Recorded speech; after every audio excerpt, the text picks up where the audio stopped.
អញ្ជើញចូលរួមឲ្យបានគ្រប់គ្នាក្នុងកម្មវិធីបរិច្ចាគឈាមដើម្បីវីរៈកងទ័ពជួរមុខនាសាកលវិទ្យាល័យ Belty អន្តរជាតិទីតាំងទី2ស្ពានអាកាសចោមចៅ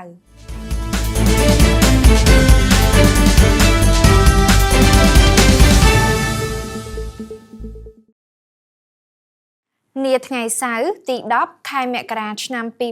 2026 Belty Group នឹងរៀបចំកម្មវិធីបរិច្ចាគឈាមដើម្បីវីរៈកងទ័ពជួរមុខដែលប្រព្រឹត្តទៅនៅសាកលវិទ្យាល័យ Belty អន្តរជាតិទីតាំងទី2ស្ពានអាកាសចោមចៅ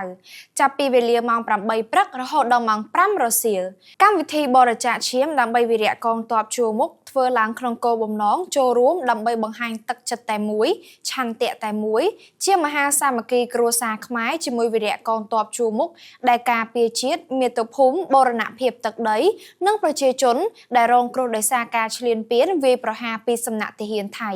និងដើម្បីចូលរួមសកម្មភាពមនុស្សធម៌ជួយសង្គ្រោះជីវិតជនរងគ្រោះដែលត្រូវការឈាមជាបន្ទាន់សូមគោរពអញ្ជើញចូលរួមបរិច្ចាគឈាមដោយស្ម័គ្រចិត្តទាំងអស់គ្នាដោយនាងខ្ញុំហុងពុតបូរមីផ្សាយចេញពី Belty IU News សូមអរគុណសូមជម្រាបលា